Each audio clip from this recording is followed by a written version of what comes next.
नमस्कार, जय हिंद, वंदे मातरम। राजस्थान के अंदर विधानसभा चुनाव का बिगुज बच चुका है। अब देखा जाए तो राजस्थान के अंदर सियासी राजनीति के अंदर अब नया मोड़ आने वाला है। ऐसा लग रहा है कि अब की बार राजस्थान के विधानसभा चुनाव में त्रिकोणीय मुकाबला देखने को मिल सकता है हर एक विधानसभा सीट पर। परंतु आपको बता दें कि आरएलपी सुप्रीमो हनुमान बेनीवाल ने दावा किया है कि वो राजस्थान के अंदर 200 विधानसभा सीटों पर अपने उम्मीदवार उतार सकते हैं। परंतु आपको बता दें कि कांग्रेस के अंदरूनी कलह को देखते हुए अब बीजेपी भी खामोश दिखाई दे रही है। क्या बीजेपी अब की बार सत्ता परिवर्तन की लहर लाएगी या फिर वही कांग्रेस की सरकार बनेगी? सी वोटर सर्वे और एबीपी न्यूज़ ने 200 विधानसभा सीटों का सबसे बड़ा ओपिनियन पोल सर्वे जारी कर दिया। अब राजस्थान के अंदर क्या तीसरा मोर्चा सरकार बनेगा या फिर किसी और की सरकार बन पाएगी? पहले जिले की बात करें तो बाड़मेर है। बाड़मेर के अंदर 7 सीटें, 7 में से बीजेपी को 2, कांग्रेस को 5, तो यहाँ पर अन्य को 0 सीट मिलती हुई दिखाई दे रही है। बाड़मेर कहा जाता है कि कांग्रेस का गढ़ माना जाता है। अगर हम भीलवाड़ा की बात करें तो कुल 7 सीटें, 7 में से बीजेपी को 3, कांग्रेस को 4, आम आदमी पार्टी को 0 और अन्य को भी 0। यहाँ पर भीलवाड़ा के अंदर बीजेपी और कांग्रेस दोनों बराबर की रणनीति पर चल रही है। अलवर की बात करें तो अलवर के अंदर 11 सीटें, जहाँ बीजेपी को 6, कांग्रेस को 5, आरएलपी यहाँ पर 0 पर है। यहाँ पर कांग्रेस और बीजेपी दोनों को बराबर सीटों की भगदड़ मची हुई दिखाई दे रही है।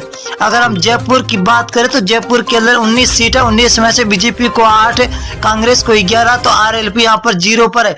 यहाँ पर कांग्रेस बढ़त बनाती हुई दिखाई दे रही है। तो बांसवाड़ा जिले की बात करें तो बांसवाड़ा के अंदर कुल 5 सीटें, 5 में से बीजेपी को 2, कांग्रेस 3 सीटों पर बरकरार नजर आती हुई दिखाई दे रही है। अगले जिले की बात करें तो सिरोही जिला है। कुल 3 सीटें, 3 में से बीजेपी को 1, एनआईसी मतलब कांग्रेस को 2 और आरएलपी यहाँ पर 0 पर है। सिरोही के अंदर कांग्रेस और बीजेपी के बीच में कड़ी टक्कर है। ये है सबसे बड़ा जिला नागौर जिला। नागौर के अंदर 10 सीटें, जहाँ बीजेपी को 3 तो कांग्रेस को 3।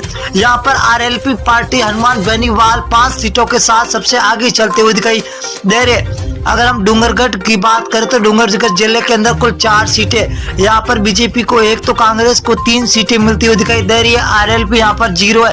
यहाँ पर कांग्रेस बढ़त बना रही है। अजमेर की बात करें तो अजमेर की 8 सीटें, 8 में से बीजेपी को 3, कांग्रेस को 5, तो अन्य के खाते में 0 सीट जाती हुई दिखाई दे रही है। अगली विधानसभा क्या रुख करेंगे? बीकानेर है। बीकानेर के अंदर कुल 7 सीटें, 7 में से बीजेपी को 3, कांग्रेस को 3, तो आरएलपी को यहाँ पर 1 सीट मिलती हुई दिखाई दे रही है, जो हॉट सीट मानी जाती है बीकानेर के अंदर। अगर हम 12 जिला की बात करें तो 12 जिले के अंदर कुल 4 सीटें, 4 में से बीजेपी को 1 तो कांग्रेस को 3, आरएलपी यहाँ पर 0 पर है। यहाँ पर कांग्रेस तो सबसे आगे चलती हुई दिखाई दे रही है। अगर हम बात करें भीलवाड़ा की तो कुल 7 सीटें, 7 में से बीजेपी को 3, कांग्रेस को 4, तो आरएलपी 0 पर है। यहाँ पर बीजेपी और कांग्रेस के बीच में सीधी टक्कर होती हुई दिखाई दे रही है। अगर हम भरतपुर की बात करें तो भरतपुर के अंदर कुल 7 सीटें, 7 में से बीजेपी को 2, कांग्रेस 5 सीटों पर है, तो आरएलपी यहाँ पर 0 पर है। कांग्रेस और बीजेपी के बीच में हर जिले के अंदर कड़ी टक्कर देखने को मिलती हुई दिखाई दे रही है। अब की बार राजस्थान के अंदर सीकर की बात करें तो कुल 8 सीटें, जब बीजेपी और कांग्रेस दोनों को 4-4 सीटें मिलती हुई दिखाई दे रही है, तो यहाँ पर आरएलपी 0 पर है। जोधपुर जिले की बात करें तो कुल 8 सीटें, 8 में से बीजेपी को 4, कांग्रेस को 4, आरएलपी को 0। यहाँ पर बीजेपी और कांग्रेस को दोनों को बराबर सीटें मिलती हुई दिखाई दे रही है। अजमेर जिले की बात करें तो अजमेर के अंदर कुल 8 सीटें, 8 में से बीजेपी को 2, कांग्रेस को 6, आरएलपी को 0 सीट मिलती हुई दिखाई दे रही है। यहाँ पर कांग्रेस भी बढ़त बना रही है तो बीजेपी भी बढ़त बनाती हुई दिखाई दे रही है।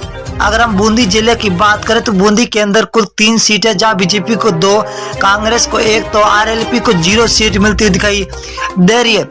नागौर की बात करें तो नागौर के अंदर हॉट सीट 10 सीट है, 10 में से बीजेपी को 3, कांग्रेस को 5 सीट और आरएलपी को 2 सीटें मिलती हुई दिखाई दे रही है। नागौर जिले के अंदर आपको बता दें कि नागौर जिला हनुमान बेनीवाल आरएलपी के खेमे में आता है। बीकानेर जिले की बात करें तो कुल 7 सीटें, 7 में से बीजेपी को 3, कांग्रेस को 4, तो आरएलपी 0 पर है। ये बीकानेर बहुत ही बड़ा जिला है, जहाँ बीजेपी और कांग्रेस के बीच में सीधी टक्कर होती हुई दिखाई दे रही है। धौलपुर की बात करें, धौलपुर 4 सीटें, बीजेपी को 2, कांग्रेस को यहाँ पर 2, तो आरएलपी यहाँ पर 0 सीट मिलती हुई दिखाई दे रही है। अगली विधानसभा बात करें, उदयपुर जिला है तो कुल 8 सीटें, 8 में से बीजेपी को 3, कांग्रेस को 5, यहाँ पर आरएलपी 0 पर है। तो यहाँ पर